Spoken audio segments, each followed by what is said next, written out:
Hey, everybody. Welcome to the Book Leads Impactful Books for Life and Leadership. I'm your series host and leadership performance coach, John Jaramillo.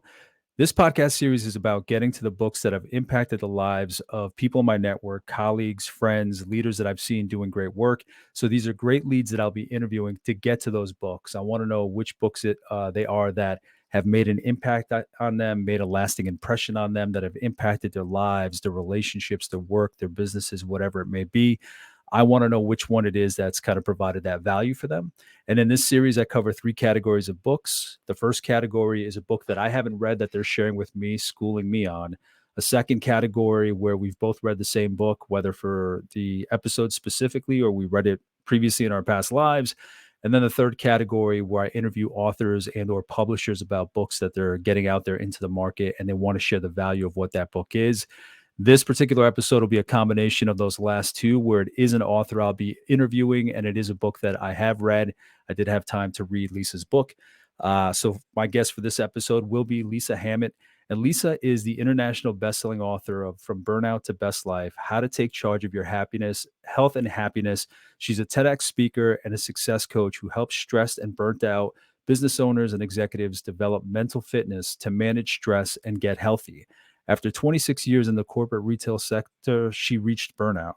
Upon leaving the industry, she lost 65 pounds and became a wellness coach for one of the largest global weight loss companies in the world. For the past 11 years, she has helped thousands of members develop sustainable, healthy habits to lose weight and get healthy. In May of 2020, she started her success coaching practice, incorporating life coaching. She's also currently working on her positive intelligence certification. And I was introduced to Lisa through Edie Clark, a video producer and YouTube strategist. What I like about this whole podcast series, LinkedIn networking, this virtual world is just people that you meet, they see what you're doing and they reach out.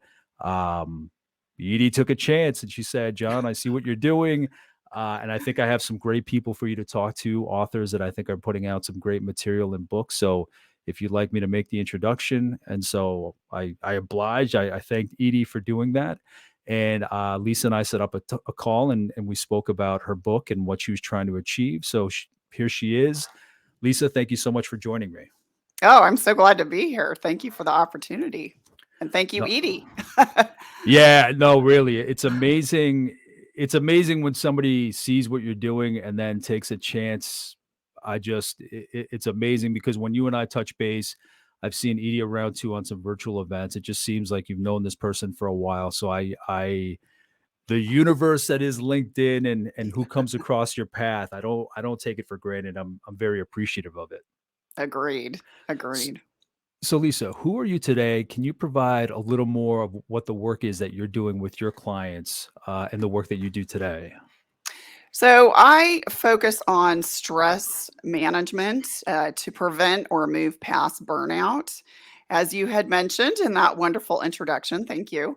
I personally reached burnout in 2005, and for anybody who has ever experienced that, it's very debilitating.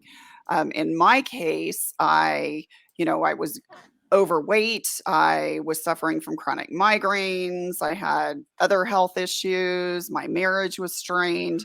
It was just a very toxic, awful situation. And I'm so passionate about helping people to prevent them from getting to that point because what I know now, had I known it back then, I could have probably prevented the burnout from occurring. I would not have changed my narrative, so to speak, as far as exiting my career, but I would have been more thoughtful as Mm, far as how I did it because I was in such a desperate situation that I just quit a long-term career at a high-paying salary, and it caused significant financial hardship. And often when we get to that pain point where it's you just cannot tolerate another day in that existing situation, we make a drastic decision like exiting a long-term career or getting divorced or making a huge financial decision. And I'm not saying those things shouldn't happen, but they should be thoughtfully, you know, yeah. you should really think about them before you just decide, okay, I'm just going to do this. So kind of going back to where I am right now is I help, those executives and business owners, really who I used to be in that environment, and educate them on ways that they can manage their stress so they don't get to that point. Yeah, I mean, like so many things that are like self-care, self-development, it helps to have the tools when you get to that point, but it's a little better if you can study them before you get to that point so that, it's more muscle memory because you've read up on it, you've practiced it, you've incorporated it into your life before you get to that stress out, before the burnout. Hmm. But as soon as you start feeling that stress, you've already had those tools. So that's why I enjoyed reading your book, just because it gives people, it's not like a heavy lift, and we'll get into the book in a couple minutes, but it's not like a heavy lift because it's everyday practices. Hmm. They just need, honestly, your book, you have sections in there with questions and notes, lines for note taking, and a pencil. That's all they need to kind of understand themselves. So it's amazing to see the power of just being prepared beforehand and not saying, okay, I have this book, and if I start stressing out, I'll look at it then. But instead, reading it now to lay the groundwork for that almost muscle memory of Hmm. exercises of how to treat yourself. Absolutely. And as you said, they're practical tips, and it's not rocket science. And sometimes the most simplistic things, I'm not saying they're always easy to do, but the most simplistic things can have the most dramatic impact.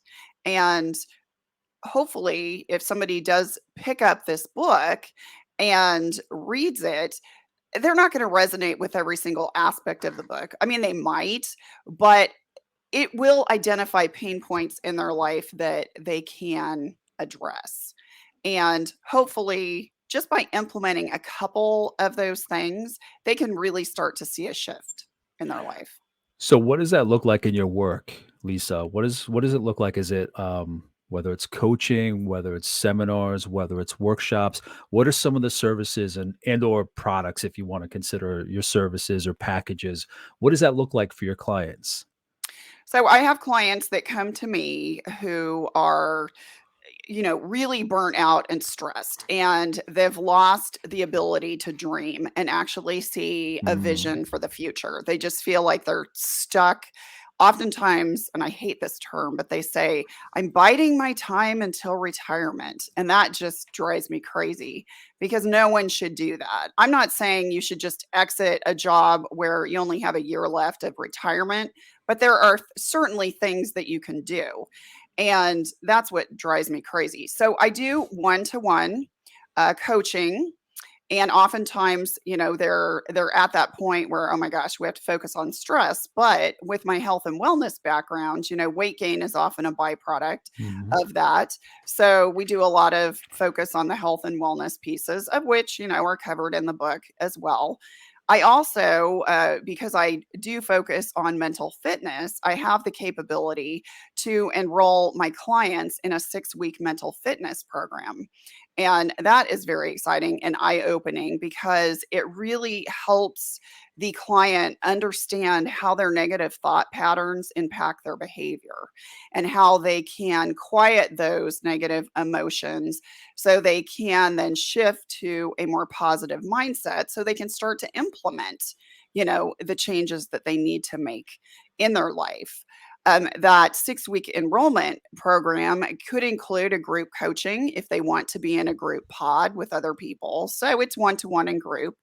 And then I do speaking engagements. I'm a motivational speaker as well. And I was at the University of Alabama last October doing a talk on work-life balance Hmm. and gave a seminar on work-life balance.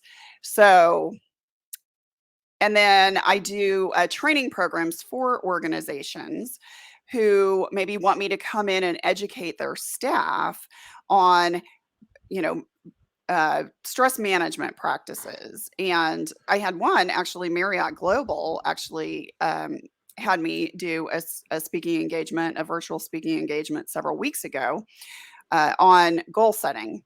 And it was I spun it as how to develop a winner's mindset. Meaning How do Olympians, how do professional athletes, how do executives who are very successful or people who build very successful businesses, how do they do it? How do they stay focused? So that's what the topic was. So, yeah, that's What's the gist of that? what's the gist of that. Yeah, I It's don't want you to give away your talk, but like what in a few words, if you could give us a hint of what it is you believe sets those high performer executives, athletes apart from everybody else, what is it? mindset. Okay. Bottom line, it's Yeah. mindset. They have a vision of what it's like to win an Olympic gold medal or to nail that play so that they can win, the trophy for the Super Bowl Mm. or, whatever it is. They have a clear vision of what it's going to look and feel like when they get there. Now, when they first start to create that vision, they may not know all the steps necessary to get there. That is something that they will develop along the way, but they believe that it's possible. And the sad thing is the majority of individuals don't have that solid belief that it's possible. They're like, "Well, I'm going to try." Well, trying is failing with Yeah. honor. I like that. Trying is failing with honor. Yeah, that's absolutely true. Yeah, it is. Um, just because I've seen it, I've read about it, I've seen it in play, like just, amongst friends where like I'm in an accountability group now for like fitness goals for the year. And they think I'm nuts just because I'm on the bike all the time. I'm not breaking my diet, like I'm eating clean food, like and one of them was like, What is it? What is it? What is it that puts you in that mindset?" And I'm like, for me, it was my doctor said your numbers are high. I don't want them there. And I asked them, well, how long do I have? And they're like, whoa, whoa, whoa, it's not that bad. I'm like, no, how long do I have to turn it around before? I don't want to go on medication at all. Mhm, Um, and I want it. mhm, That I want it that bad. I have my family, I have my responsibilities. Those are muscle memory. I know how to, love my family. I know how to work for my family. I know how to provide for my family as best as I can. So my main focus every day is jumping on that bike and sweating for a good 50 minutes. mhm, You know what I'm and reaching a certain number of crunches a day or a week or a certain number of calories a week. It's just and I don't have obviously that obsession that Michael Jordan, Kobe Bryant, like all these Serena Williams, all these athletes have to get to that level of performance. But in this new adventure of mine, I can appreciate that because it's like there's no other option. Like, mhm, I wanna get to a certain point. This is what it takes. I was speaking to one of my guests a few weeks ago, Katie Wood, and she was like, "You have to pick your heart. Do you wanna pick your heart now, or do you wanna mm, pick it or you do you wanna pick it now and control it as best you can, or live with it outside of your control later?" And that's what mine is, my health, getting on that bike versus dealing with medication and God knows what else when it's a ripple effect of just more and more medication. So I love that you mentioned that mindset because it's amazing what can happen when you really do put yourself in that mindset of this is what I need to get. This is my why. Like it's almost an obsession, hopefully a healthy obsession, but mhm. almost an obsession. Well, and you hit the nail on the head when you said your why. And so many people, they're like, "Oh, well, I want to get healthy." Okay, that's great. Yeah. But why do you want to get healthy? Well, I want to be able to travel when I'm older. Okay, it's a good start. So why do you want to travel when you're older? Well, I want to see things that I've never seen before. And, and you start drilling down, and then it gets to the point of maybe they have philanthropic work that they want to do. They want to help underprivileged kids in China. I don't know, Yeah, but whatever it is. Each person has whatever their it own. is, Yeah. exactly. But unfortunately, a lot of people don't take the time to do that deep dive and really get to that why. And in your case, it's your family. You don't want to be on medication and you want to be around for your family and Mhm. enjoy your life. And Yep. when you have that really strong why, it will motivate you even when there are some days that you're like, oh, I really am not feeling it. But you know what? I'm going to do it anyways because I need to do it. Yeah, absolutely. So I appreciate you bringing that up. I think mindset plays into this so much. Um, and again, mostly preparing that mindset, not waiting till it's too late. Uh, Lisa, so when it comes to who you are, what was it that before you got on this journey of being a success coach, writing this book, how did your career start? What was it for you? Was it family that put you on a certain path? Was it education? Was it serendipity? What was it that got you, whether it was college, what was it that put you on your path at the beginning? Oh gosh, this is a really great question. So, kind of my trajectory is from college, I went into the corporate retail sector. I did not plan that at all. What'd you go to college for? I went for business with an emphasis in marketing, and I thought when I would graduate, oh, I would have, like J&J or Procter and Gamble, or, I go to work for them in their marketing department. It was going to be Yeah. phenomenal. And well, like they wouldn't have anything to do with me. So I ended up going into retail, and it's kind of a love-hate relationship when you're in the retail Mm. sector. It's very fast and it's exciting, and I promoted quickly, and I was a buyer for a period of time, so I traveled to New York frequently, and I was younger and in my 20s then. So, working all the time was not a big deal, and then it was kind of fun to see Broadway shows and everything. And but then as you move along in life, and you just don't have that burning need to travel every 4 weeks and to just be working all the time, especially if you do meet somebody and you have a family. It really gets tiring after a while, and it's exhausting working almost every weekend, working 12 to 14-hour days. You can't have the same schedule that a lot of your friends and family members have. Mhm. So it's really frustrating. And when I moved into the corporate part of it, it's so stressful, and it's so indicative of the seasons and the economy, and it's just so stressful, and you're constantly redoing plans and looking at business. It's like analysis paralysis, and it's never good enough, and it will literally suck the life out of you, and that's what happened. So when I left, I started a journey in direct selling. And I had always kind of aspired to have my own business, but I really didn't have that vision yet to really determine what it was that I wanted to do. But I wanted to do something, and direct selling is a great way to do that because it's like you have your business, but you work for a parent company. Mhm. So there's not as much of an investment, and it's a great way to really build some great skills, self-development. I did a lot of coaching, and it created a love for coaching for me. Won great trips, so it was a good ride. But then COVID happened, and the direct selling company that I was working for at the time closed its doors. It was difficult to sustain, when you couldn't be in front Yeah. of people. Yeah. And, my husband had been telling me for years, it's like, you're doing this health and wellness coaching. Why don't you just start your own practice? Just do it. And, I believe in divine intervention. And Mm. I had people coming to me from all areas of my life, some from retail, some from, members that I had met in my health and wellness journey, just other like family friends coming to me during the pandemic, telling me, oh my gosh, I'm so stressed. I'm lost. I don't know what to do. Can you help me? I know you help with weight, but can you help me?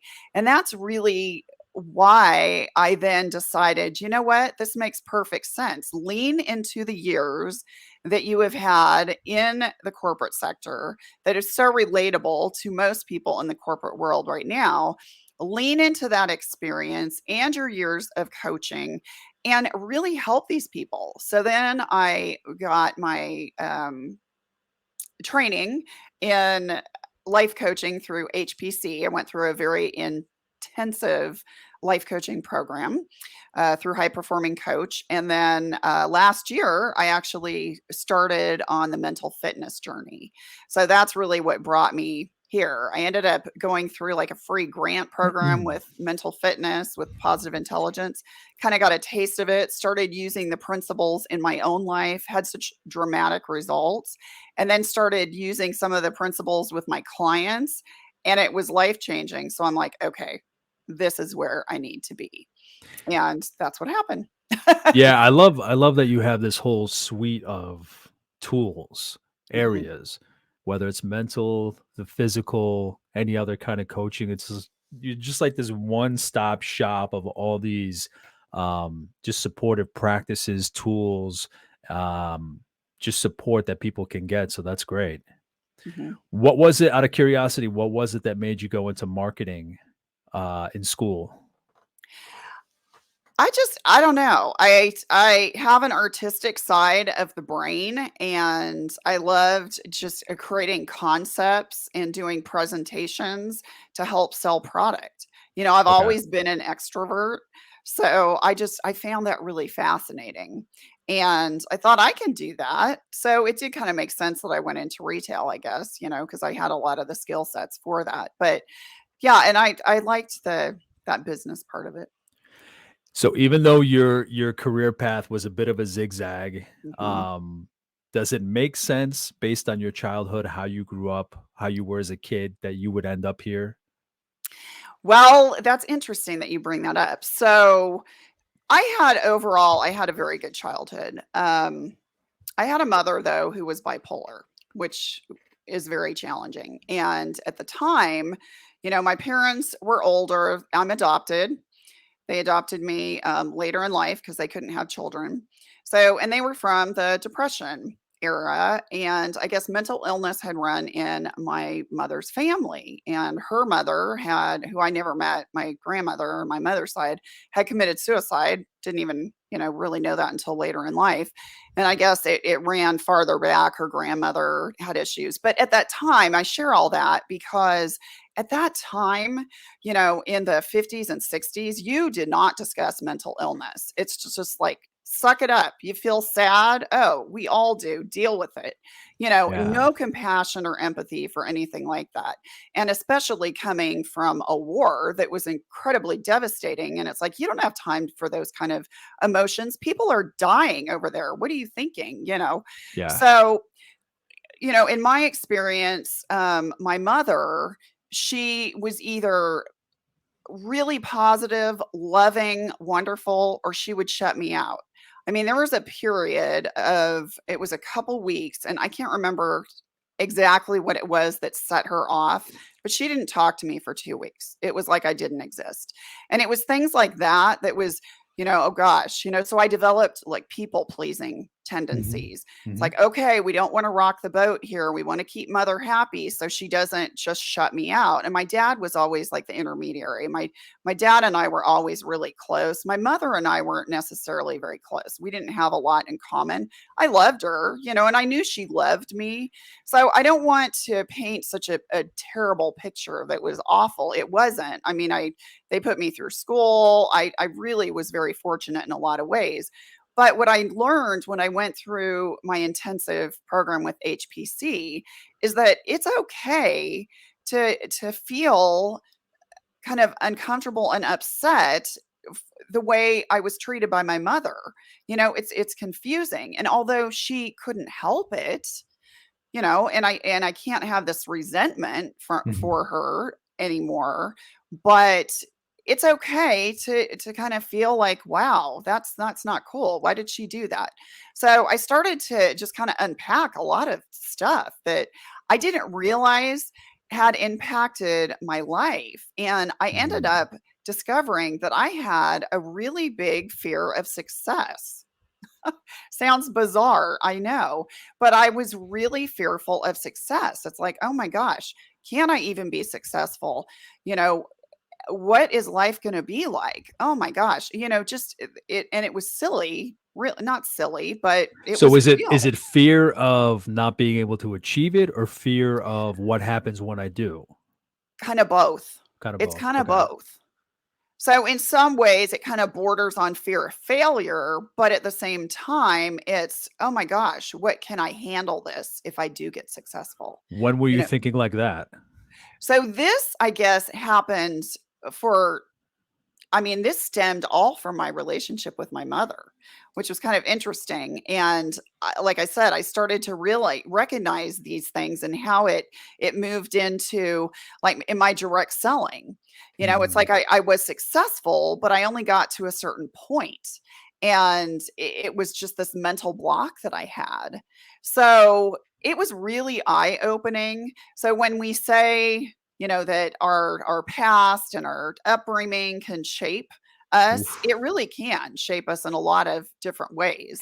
So that is why now I can really recognize people who are in dysfunctional relationships with family members, with spouses, or just have that self doubt themselves that might come across in the form of like procrastination. For example, it's like they put off doing something. Oh, I don't have time for that. No, it's really a fear. It's a fear of rejection, a fear of failure, a fear of success.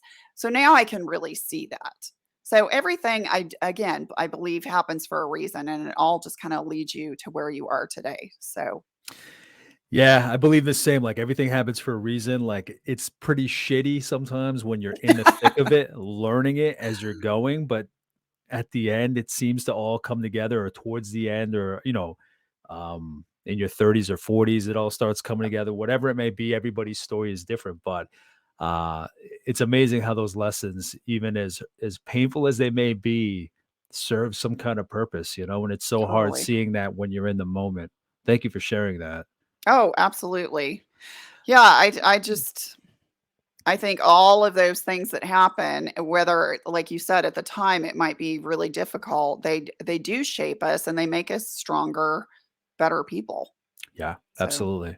yeah. Lisa, one question that I always have to ask, or try to ask, is what does leadership mean to you? What does leadership mean to me?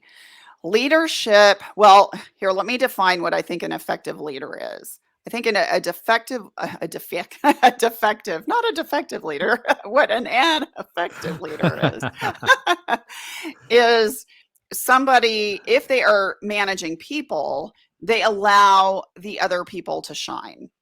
It's not about them. It's about Meaning it's not about the leader, it's about their team.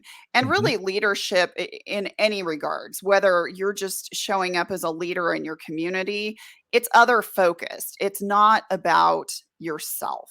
Mhm.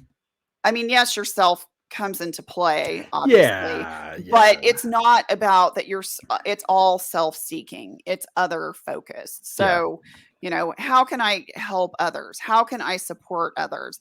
And, when you manage people, really, in my opinion, you're only as good as your team. Mm, And your team is really what's going to create or achieve what you aspire to. Because a one person show, you can't do that most often. yeah, It's difficult. absolutely. Yeah. Thank you for that. So why don't we jump into the book? Can you give us a general overview, maybe a lead up to what the seed was that was planted that got you to write the book? So this is kind of interesting. I had always enjoyed writing. In college, had a creative writing class and I would write like ghost stories and like supernatural weird stuff. I don't know why I gravitated to that, but I like doing that. And so I've always enjoyed writing. And during the pandemic, I started blogging. I thought, well, this is a great way to build an audience, and start sharing some of the things that I've learned. Well, I started developing a following.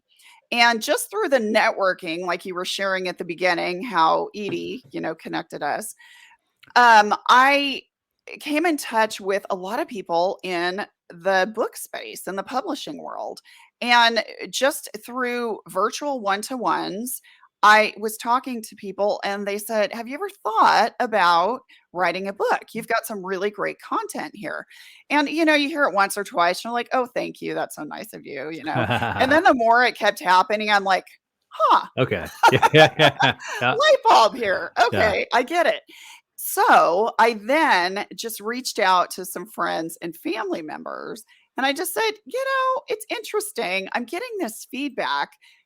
Overwhelming. Yes, you are great at writing. You're such a good writer. I wish I could write like you. I'm like, wow, where did this come from? And I thought, okay, I'm going to write a book. And I just put it out there. I had absolutely no idea how I was going to do it. I was pretty scared, but I'm like, you know what? It's very clear that I'm meant to write a book. So I'm going to write a book, and I've got a lot of information. So what I'm going to do is just kind of compile my blog post, expand on certain things, add other things. Mhm. So I started vetting different types of publishers, and I decided that I wanted to do a hybrid publisher Mhm. because I wanted to retain the full rights of my book. And I knew that trying to pitch a big publishing house, especially if it's a nonfiction book and it's your first book, you're not gonna nobody's gonna pick it up. I mean, that's just reality.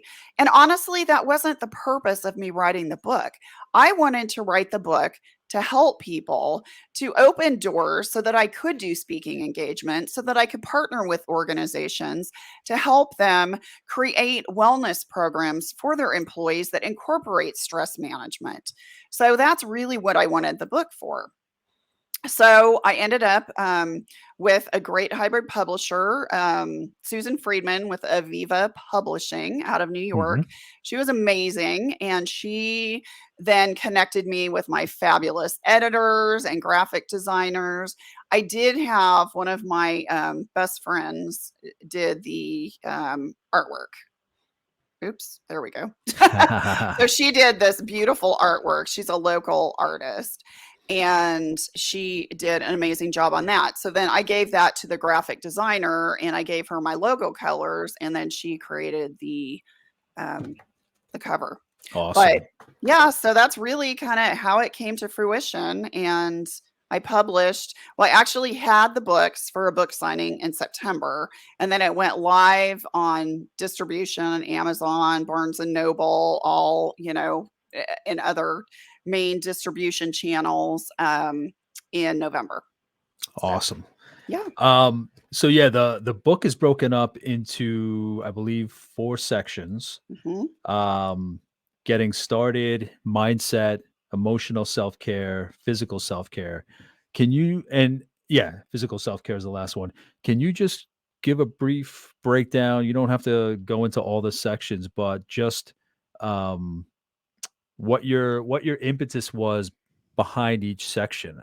Why? Because what I was saying to you before we started recording was that I liked the book because it offered so many different areas. Hmm. Um, I've read some burnout stuff here and there, some self-care stuff here and there, but there's something about your book that puts the chapters are nice and short, but they're chock full of information, exercises, lists, considerations, questions. So how did you go about, and I know it stemmed from your blog post, but what was your thought process behind each of the sections? Good question. So I wanted to start with a section, hence named Getting Started, to really help people who are kind of at that crossroads, and they're like, I know I need to do something, but I don't know what the heck I how I even start. I don't even know. And thinking of like my clients who come to me and they're really stressed and they're nearing or at burnout, and they've stopped dreaming and they can't create a vision for the future, and they're just spinning their wheels. Their calendar is completely controlling them. They just are not in a good place. So they really have to step back and kind of assess, okay, how do I start dreaming again? How do I create a vision? Because you have to have that vision. You have to have it. Mm. And that is very much in align with, mindset. So it's really starting, that's the starting point. And I created a downloadable workbook that for anybody who purchases the book can download this workbook, which will actually help you create a vision statement that's in alignment with your passions, your strengths, and um, your I just had a complete oh, your core values. Hello, I should know that. Um, those 3 things, and to start really thinking about that, and then go into your why and how to develop sustainable goals. And then the next session is mindset, because if your head's not in the game, it doesn't matter if you know what you need to do. If your head's not in the game, you will not be successful in any area of your life. So that's the next step. And then once you kind of have a handle on the whole mindset piece of it, then you can start focusing on, okay, how do I move my body? What do I put in my body? What are other things that impact my life, not just food and exercise? Mm. So that's really the premise of the book. Yeah, and, I just love that it's not you think burnout, you think stress, you think, "Okay, do less work, be more efficient in how you work. Are you doing the right work?" But this really steps behind all that, to someone's energy, like their self-care, their emotional self-care. Um, I mean, if I could just comment on some of the areas that I found really valuable, they're Absolutely. all valuable. I'm not blowing smoke, they're all valuable. Thank you. I think what gets us tripped up is that I think sometimes the goals that we go for, the things that we do in life, get in shape, do this, do that. It's kind of like someone else's script, and we're thinking, okay, everybody else is doing it. I must have to do it for myself. So I'll half-ass it and just get the job done. But we had talked before we started recording about the why and how important that is. And I don't think and I just commented on something the other day about cliches and and somebody had asked, um, what do you think of cliches? What do you think when leaders use cliches? And why is kind of one of those things that if used incorrectly, it does sound like a cliche. Like if you just say to somebody, do you know your or ask somebody, do you know your why? Know your why. But obviously you go much deeper than that. You give examples of what that looks like. You give examples of what it could look like. But that is just so important. And I love the fact that you just brought up a couple minutes ago that people have forgotten kind of like their dreams. Hmm. You know what I mean? Because I find that with my leadership clients, where when they do their best, when they move forward, is when they stop compromising and just going by what they have to deliver for their job description. Meaning they go back and they pick up their hopes, their dreams, what they wanted for themselves and kind of bring that forward, whether it's like a joyous wonder or dreaming. I don't Hmm. think we talk enough about dreaming and what that means and what we want for each other. I think a lot of us maybe just settle in where we are without really being proactive about what we want to move forward with. So I love the fact that you started off with getting started, like, this is what it looks like to get it started. This has to be your foundation before we talk about emotional self-care, before we talk about physical health, self-care, before we talk about your mindset. You got to understand why you're going into this journey, why you're practicing these things, getting ready for that day that you need it. Again, hopefully people aren't waiting until they're burning out to pick up the book.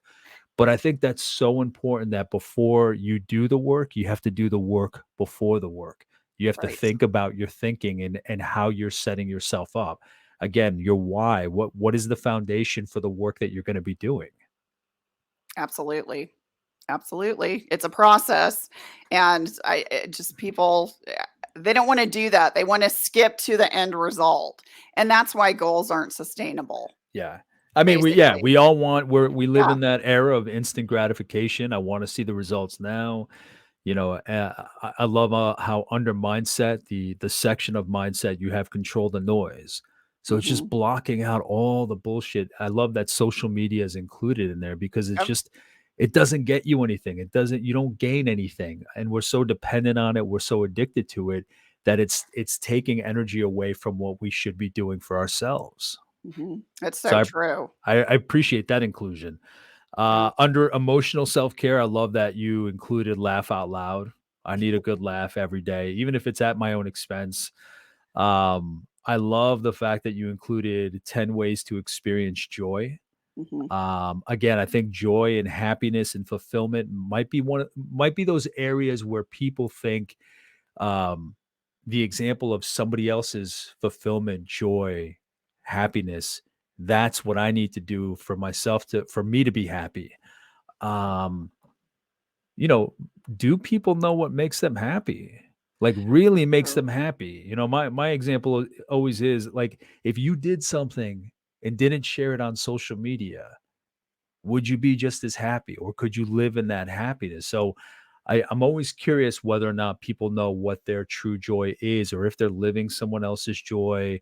And we're all busy. We all have a lot going on, but I think the same way we spoke about dreaming, it's like, do you understand what brings you joy? Do you understand what brings you happiness? What makes you feel fulfilled?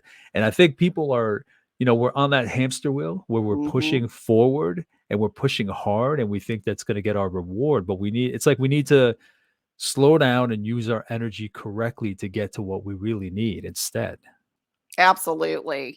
And the problem is too, is people look at joy and happiness as a destination.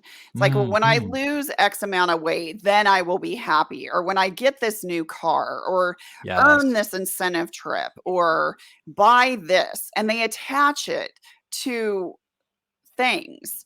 And you don't get joy and happiness from that. I'm not saying those things aren't nice and that if you can afford them and you choose to have them, that's okay. There's Absolutely. nothing wrong with that. But the problem is we put so much of our self-worth and what we feel, how we should feel about things on these things. And it's happiness and joy are not destinations. And they're not these big lofty things. They have to be things that we take for granted every single day. And, a lot of it starts with just learning how to be grateful, to practice gratitude. And, I can't tell you how many people I talk to and they're like, yeah, whatever, gratitude, that's stupid. No, it's really not. Because what it does is it forces your brain to start thinking about the positive. And we have over 70,000 thoughts a day, and they're all negative.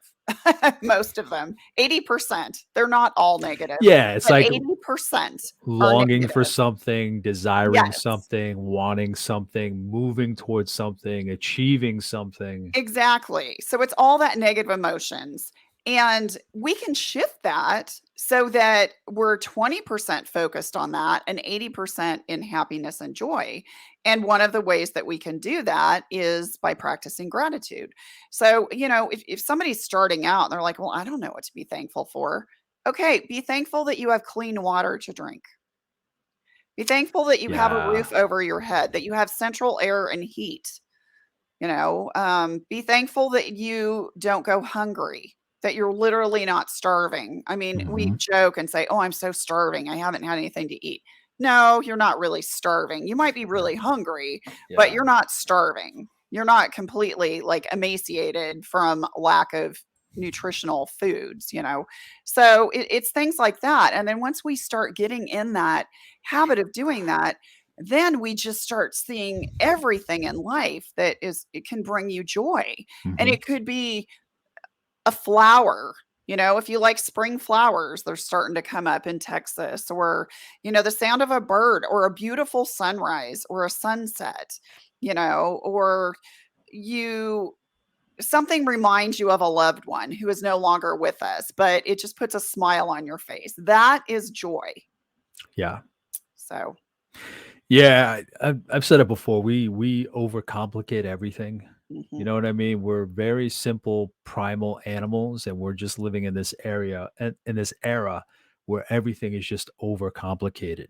mhm. And I used to be one of those people. I'm like gratitude. Like, what is saying thanks? What does that really do? That's so dumb.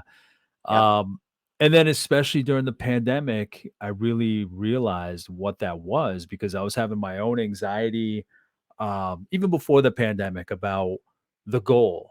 What's the Mhm. goal? What's that going to look like? What is my success going to look like? Am I on the right path? Am I this? Am I that? Worried about that goal, where just from reading certain things, having certain conversations, having certain things have happened to me, losses in my life, having, my kids, building my family, like it shifts your mind. Like we overcomplicate things and it just simplified everything for me. Like I'm the kid of immigrants and by all accounts of what my parents wanted when they came to this country, I'm successful. Mhm. House in the suburbs, don't need to work paycheck to paycheck, don't have to work multiple jobs like my family, my dad did and my mom did sometimes. Just little things like that. It's like, Jesus, it's like, stop. Like, Yeah. you're looking forward, but you're not taking stock of what you have. So that's so all that to say that I went from saying, what is saying thanks? What does that really do for you? To really taking stock, assessing what I'm surrounded by and who I'm surrounded by, what it means to me. So, um, yeah, it's powerful just to kind of slow down and just be thankful for Mhm. what you have. A guest that I interviewed a few weeks ago, she has a gratitude journal that's geared towards children. So I'm doing that with my son now, Oh, and one of neat. the one of the very first, which it ties in because it's like, okay, how do we teach our kids these kind of tools? But it ties into that gratitude, Lisa, where I think one of the first sections really is looking around and being thankful for, this pencil, this piece of paper, this flower that I see in the yard, the sun coming up, that we're not, you can go to your fridge and pick out anything you want to eat, those kind of things. So I appreciate the fact that you bring up gratitude because I think um, we don't slow down enough to really take stock of what we really have. The Mhm. simple things. Again, we're simple creatures. Yep. We're meant to like hunt, gather, fight, and all this other bullshit. But this world that we live in now is just so much more complicated than our little brains really need. So Mhm. when we have shelter, when we have food, when we have security, that's a good fucking life lived. Every Absolutely. everything else is just bullshit or bonus, what I call bonus or bullshit.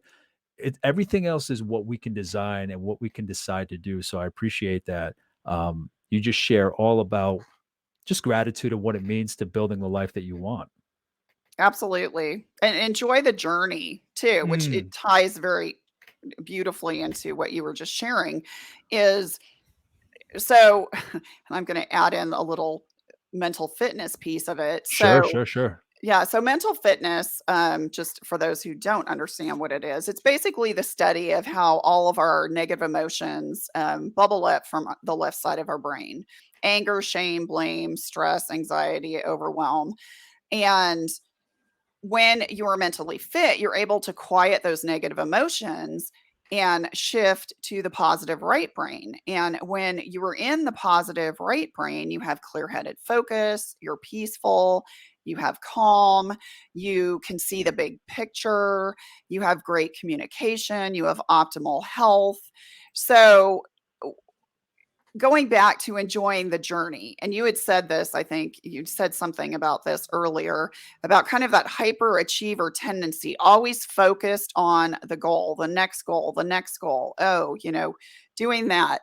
Well, that is in the positive intelligence space, that's considered a saboteur. It's a tendency or a character trait that certain ones of us, myself included, have. And we don't enjoy the journey and the successes that we have because we're so focused on the next thing that is Hmm. going to happen. And that is such a shame. So, a hyperachiever can be successful, but they're never happy because they're always looking about how can they better themselves? How can they get to this next level? And if we would just stop and appreciate where we are in the journey and for how many great things that we have, Hmm. our life will totally change. And Yeah. I have really started to kind of embrace this because I'll admit, scaling a business, as you know, it can be stressful. And I'm Hmm. at the point now where I'm having to hire people, which is great, but it's also kind of stressful because it's like, okay, gosh, am I going to get enough income consistently so that I can pay these people? So it's a little stressful, but in a good stressful way. And Yeah. it's easy to let your brain just kind of sabotage and just say, "Oh my gosh, this is scary, blah blah blah, whatever." Well, I'm getting everything that I asked for. I wanted this and I'm getting that. And this is so exciting. So Mm. embrace the journey of where you are, embrace the opportunities that you have, and let go of all that other mind trash I'm not going to say that challenges are going to go away. They're not. It's life. We're always going to have challenges. But the thing is, when we're looking at life through our positive right side of our brain, we can look at that challenge and either see the gift and opportunity in it, or we can just shift to a different focus altogether. And that's pretty awesome when you can get to that point, because there's truly a gift and opportunity in just about everything. Yeah, you just covered so much ground. I'm trying to remember the working out as somebody that's always suffered from anxiety that was thrown to a different level because of that constant look to the future. What am I going to be? Like my parents came to this country. This is how hard they worked. Am I going to deliver on what they need? Meanwhile, as long as I'm happy, they're happy. Um, but in working out, it's amazing how in talking about anxiety with one of my other guests, I told her for me, it just felt like energy that I needed to burn off. Mhm. Um, so and obviously there's science behind it, but it's amazing where I may have anxiety and the need, and I've learned this about myself, and the anxiety is because there's a need for something intellectual, physical, emotional, spiritual. And there's this energy that I need to get out of myself.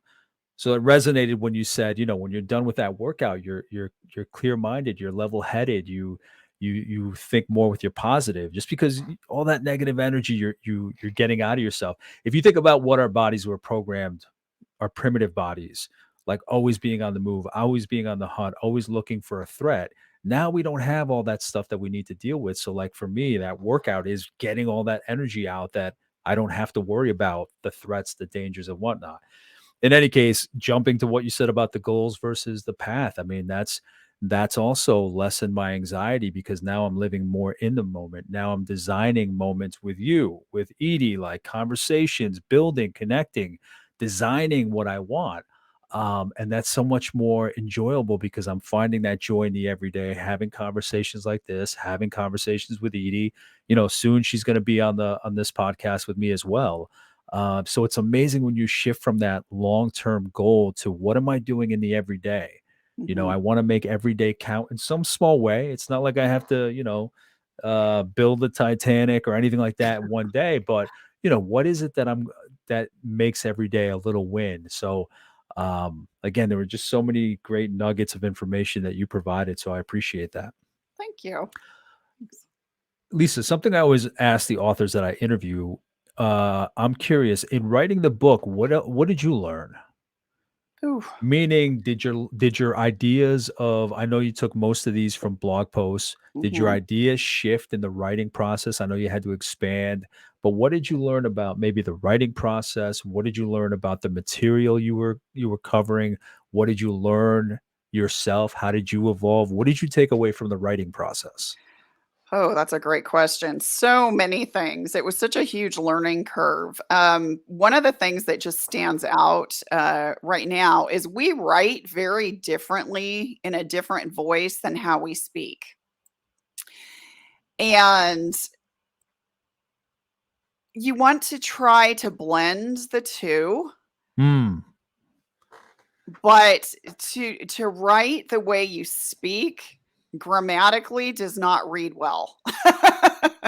Yeah, oh, chat. Yeah, yeah, So true, true, true. Absolutely. but you Case want in to point, what I just maintain said. your voice. Yeah. So, my editor, Jane, she's amazing. She was able to really clean up. I mean, fortunately, I'm a decent writer, so she didn't have to, write a lot of content on my behalf, but she did have to clean it up. Um, Yeah, and yeah. she maintained my voice, which I love, because I know a lot of authors out there, and they might have a good editor, but the editor changes it into their Yeah, voice, and then yeah. they totally kind of lose their audience. And I think it's so important to maintain your voice, and also to, like I said, to blend kind of like your speaking voice and your actual written voice, which is kind of interesting. But there's so many parts to a book too. I mean, this is how naive I was. Okay, so I knew that Yeah, you have to have an editor, clearly, because you just can't throw something out there. I mean, you could, but it's gonna be Yeah. crap. So, you need a good editor, and then, yeah, you need somebody to design your cover. That was it. That's what I thought. Didn't even Yeah. think anything else. Oh my gosh, there's like all kinds of editors. There could be a writer, like a ghost writer. There could be a content editor. There could just be a plain editor. There could be a copy editor who's like Mhm. kind of does the final edits of it. And then there's, people like I said, I had somebody who actually did the artwork for mine, but then there's also your graphic designer. And then there's a layout designer that actually designs the inside of the book. That just did not even register to me. And working with Yale was interesting because she's like, "Well, have you thought about numbering? What do you want to start numbering?" I'm like, "No, I don't know." Do you want how do you want the bottom of the pages to look? Do you want a line? Do you want what kind of font do you want? It's all this kind of things. And then you start looking at other books and okay, so do you like the way they flow? Do you like the way that they're laid out? Really, do you want this to be an easy book to read? And I did. I mean, I wanted it to be written at like a fifth to sixth grade reading level. I didn't want it to be really highbrow, where people who had to have a PhD or higher. Plus, you know what? I don't write that way anyways. So, No, you know what? I thought it was great. I'm not just bringing this up because you brought it up. I'm not just coming up with this on the fly because you just mentioned it. I don't know what, just I guess from reading so many books, like I'm very attuned to the editing. mhm. Like some books you get and it's just kind of like, what is going on here? Like I don't understand. Like this is what Lisa was talking about. Like when somebody just puts it together and puts it out there, like you get a newfound respect for the editing profession. Um, but yeah, only because you brought it up, the editing, like it's there's something about the book. It just reads very cleanly.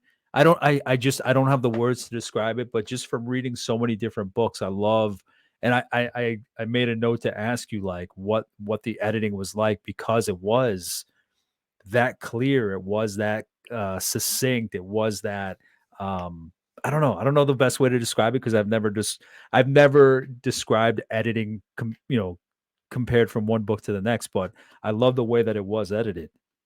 Yeah, Jane is great. Jane Malucci. She's in the Boston area. Highly recommend her. Again, she was referred to me by my publisher, but she great to work with, and would ask good questions. I mean, a good editor is going to ask you questions as well. It's like what were you kind of thinking here? I mean, you can get the gist obviously by reading it, but so tell me, what kind of words do you use? And there was only two words, and I don't even remember what those words were at this point, but I remember when reading the edits and I saw this one word, I'm like, I would never say that. So Yeah. I changed it to something else and I just said, Jane, I love all these edits, but I would never ever use that word. And she started cracking up. And she's like, thank you. That's what I needed to hear because I want it to be your voice. And it Absolutely. was. She did an, Absolutely. an amazing job. So, You don't remember what the word was? oh, I wish I could. I It'll know. come It to you was later. I wish I could. I'm just having a complete blank on what it is. It was So like Lisa, something I can't remember. that's all right. That's all right. You'll think of it later. Just Yeah. shoot me a note or something. So, what do you think is next for your writing? Have you thought that far ahead, or are you still kind of?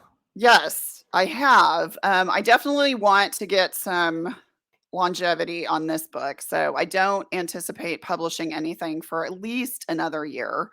But I have been asking feedback from people, and I've been very blessed that the response on the book has been really positive. And I've had the same feedback from a couple people. They said, wanted to hear more stories, like more client stories Mm. or more of your personal stories. It's like, yes, you do share them, Hmm. but they're secondary. The book is more practical tips. And that is true. And that's exactly what I intended for this book. So it completed exactly how I wanted it to. And I'm very pleased with that.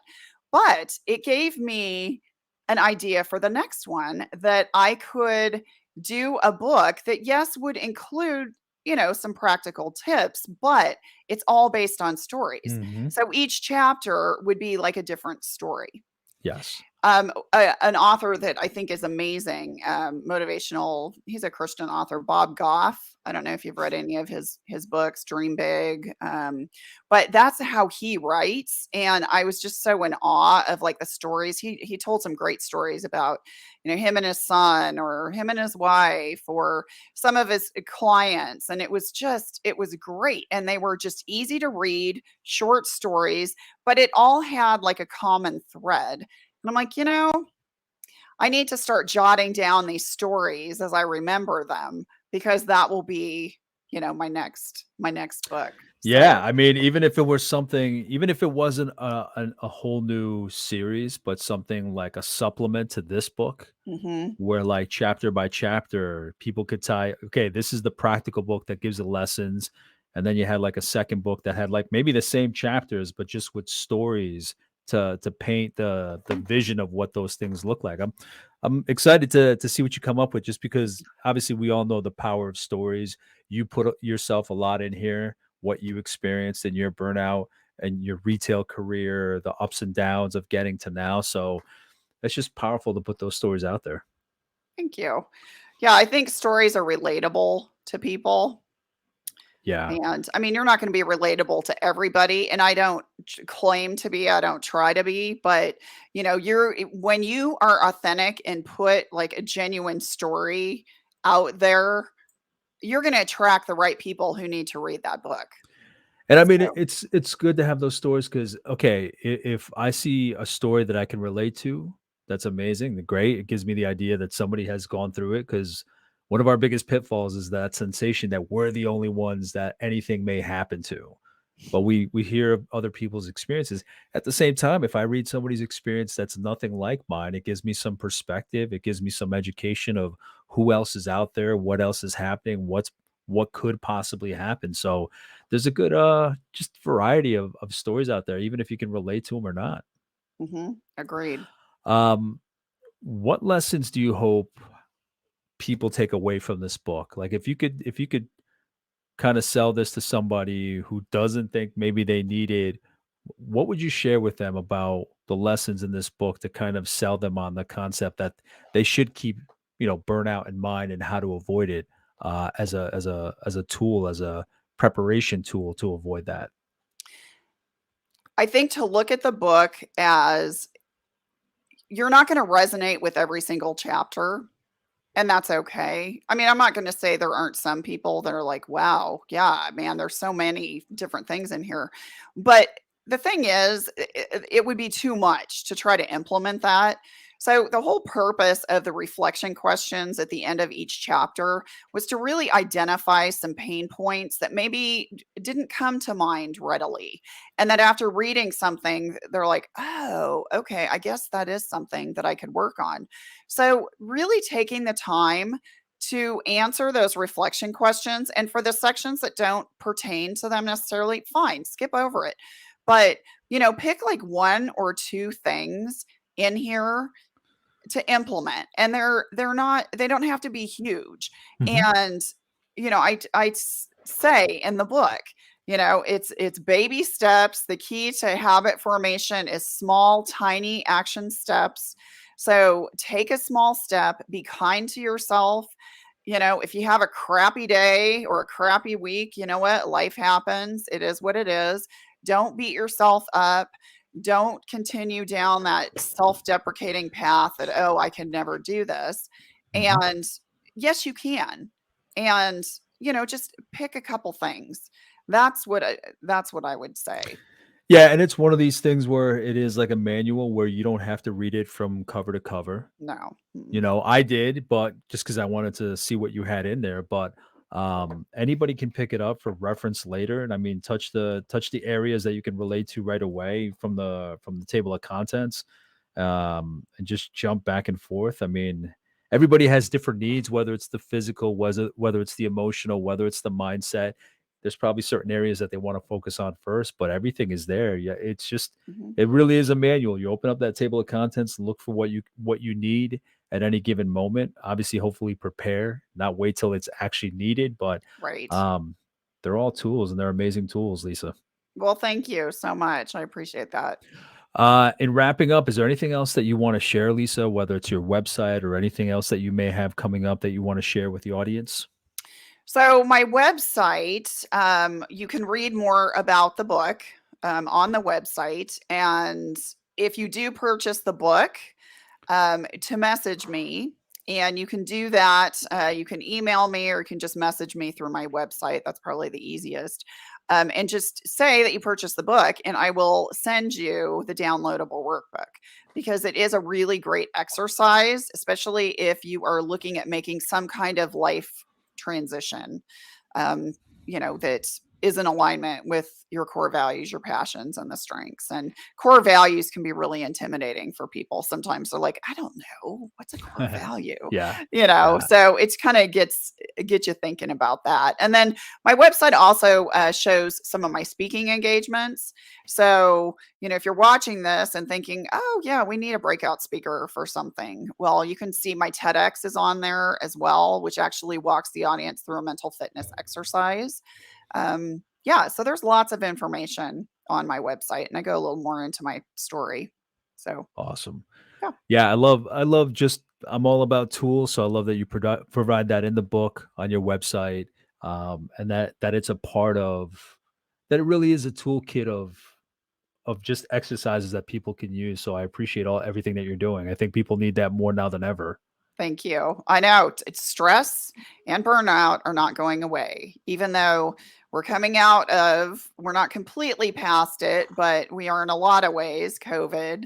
It's not going away. If anything, it's become more prevalent because people are, change is hard and we're trying to Yeah, come back, and you can't go back to the way things were yeah, pre-COVID. It won't work. But there has to be some kind of like new hmm, world way of doing things, and that's hard to do. For a lot of people, change is really, really hard, and being able to adapt to things like that, there's fear, it's difficult.